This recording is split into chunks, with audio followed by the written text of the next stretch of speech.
This podcast is produced by Deloitte. The views and opinions expressed by podcast speakers and guests are solely their own and do not reflect the opinions of Deloitte. This podcast provides general information only and is not intended to constitute advice or services of any kind. For additional information about Deloitte, go to deloitte.com/about.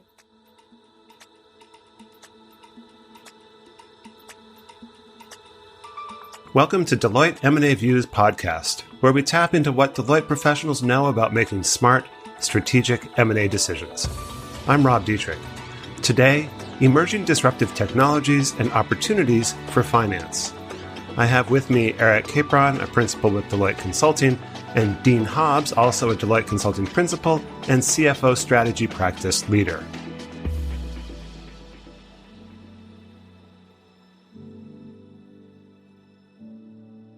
Previously, we talked through some of the ways that changing technologies are transforming the finance M&A deal lifecycle and some of the implications for deal managers. Today, I want us to move beyond the early stages of a deal and discuss some of the most significant opportunities to drive value for finance and the technologies that are enabling them. Eric and Dean, welcome back. It's nice to have you on the podcast again.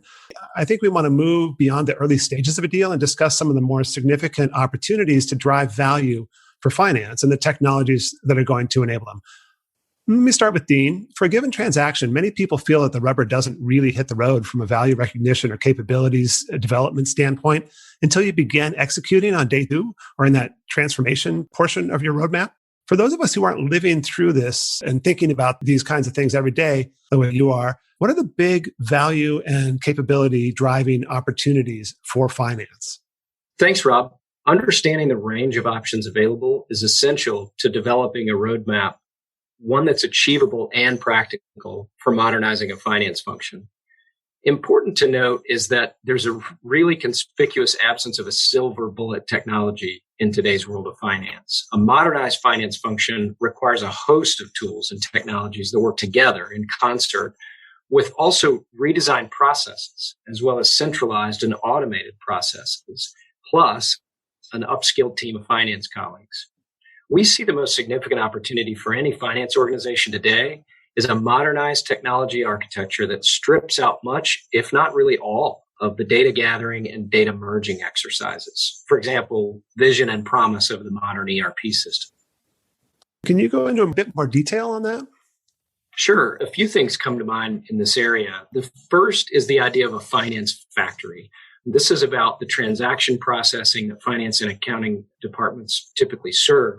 And it's driving toward the vision of lights out or touchless finance and accounting. Second is the reporting and forecasting function that finance typically serves, but applying this to a digital world. So for example, automation in the area of data gathering and reconciliation that the typical FP&A shop has had to deal with for decades. Things like advanced analytics that more quickly surface the insights that can influence performance, and machine learning on those patterns and data facts, all of that working together in concert.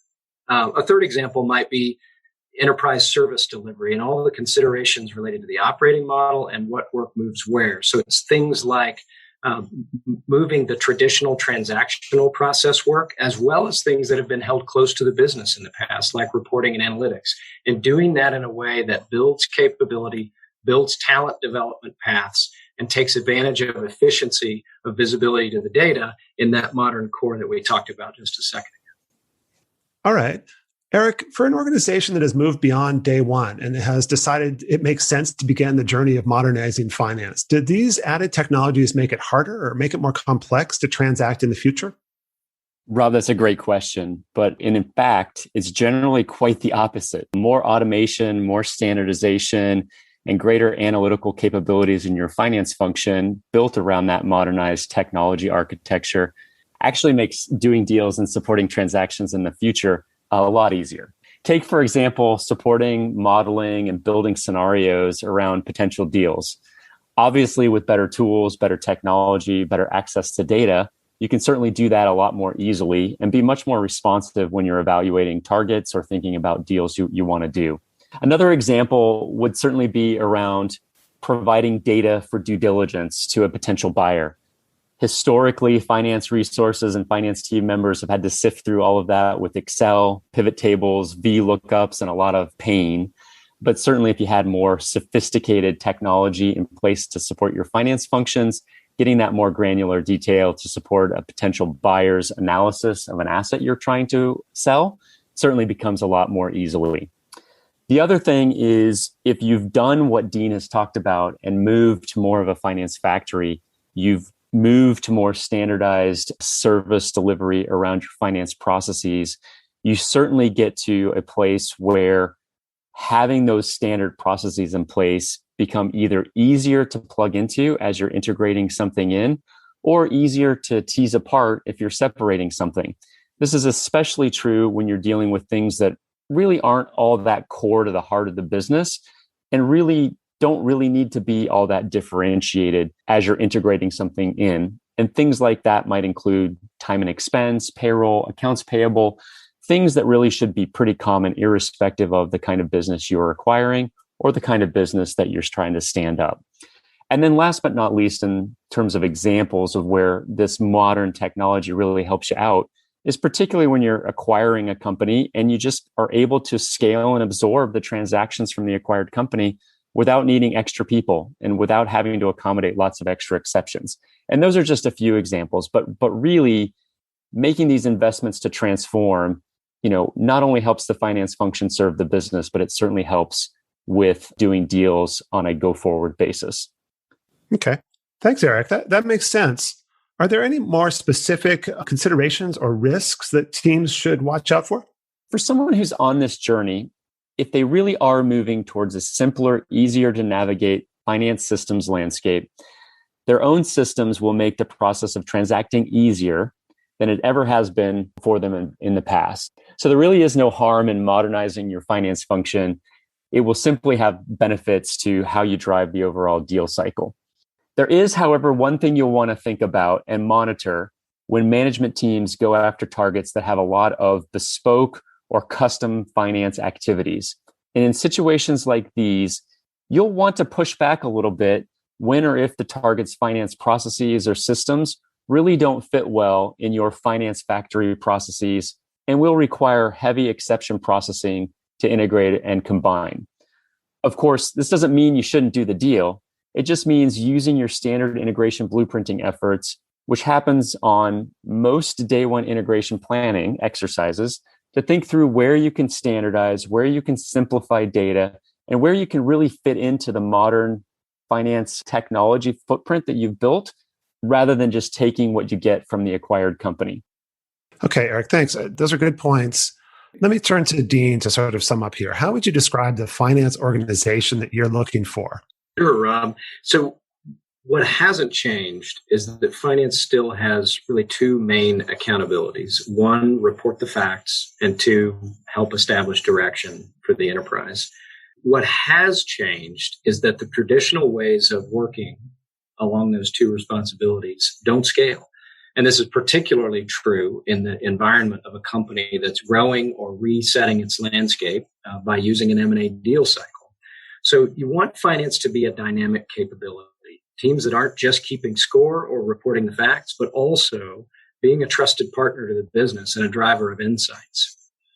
This is best done by bringing to life a modernized finance function. So we talked a little bit about the problem of scale. And so one of the things that we're seeing companies take advantage of in an M&A deal cycle is really working on their service delivery, taking advantage of the opportunity to align the capacity that finance invests and therefore the OpEx that it incurs with the growth and performance outcomes of the business that it can influence. So for example, Eric talked earlier about differentiated service models and really being clear about where your work, if provided on a standard basis across legacy companies or regions or business units or operating segments, where that's going to add value and in what areas it's not going to add value. And just being really clear that you want to invest disproportionately in those areas where you can influence operating results. The M&A deal cycle provides a really great opportunity to get clarity on that service delivery model and really rationalize and refine it. Additionally, the tools for insight generation and communicating those insights need to be faster. They need to be intuitive. They need to be easier to use, and they don't need to demand that FP&A professionals and business finance business partners have this profound skill in wrangling and manipulating data and reconciling it. The issue with that model of using Excel as the management reporting and insights platform isn't so much that it's inadequate, it's that it has the wrong endpoint. The endpoint isn't just telling the truth in a way that's easy to read and easy to attach to an email. The endpoint is actually assigning accountability and influencing outcomes. Yeah, that's exactly right, Dean. I mean, even if you've managed to figure out how to get that detail and communicate some set of facts to the CFO, you're ultimately wanting to drive a decision or an intervention and be able to communicate that message to sales, for example, that says, hey, we're forecasted to miss plan. Please take X action. And that's really what the goal of a modernized finance platform and standardized processes and advanced analytics are really designed to do. But above and beyond the mastery of any specific technology or capability, real best-in-breed finance organizations today have one thing in common. They embrace the notion of continuous change and improvement. So the question becomes, how do we meet the needs of the business and get it the information it needs in a scalable way and without excess cost? That becomes the question that needs to be re-asked every year in the context of the broader strategic direction of the company. And the only way to do more with less is to standardize, centralize, and work to automate end-to-end processes where possible, and particularly when you're thinking through a deal and integrating in a business that's different than your current one. If you're able to do that and get things integrated, get standardized processes in place, you can kick off a virtuous cycle that frees up your finance talent to focus on analytics, decision-making, and further uncovering margin, and ultimately helping you make better decisions on M&A deals, market expansions, or whatever your business is trying to do. It's true, there's a lot to consider. And you could spend a lot of time admiring that problem, thinking through the perfect M&A technology path and what that looks like. But the reality is that things change. Other transactions come along. The nature of the deal shifts over time, and service delivery centers shift. Everyone's crystal ball changes. The best thing a management team can do to get started is to set very clear goals for the type of organization that they're looking to enable. This way, as roadmaps change, and they certainly will, and as organizational needs evolve, and they certainly will, there's a clear sense of shared purpose. Eric and Dean, I want to thank you so much for your time today. It was great having you on. Thanks, Rob. Great to be with you. Looking forward to next time. This has been Deloitte M&A Views. We've been talking today with Eric Capron and Dean Hobbs, both principals with Deloitte Consulting. I'm Rob Dietrich. Thank you for listening.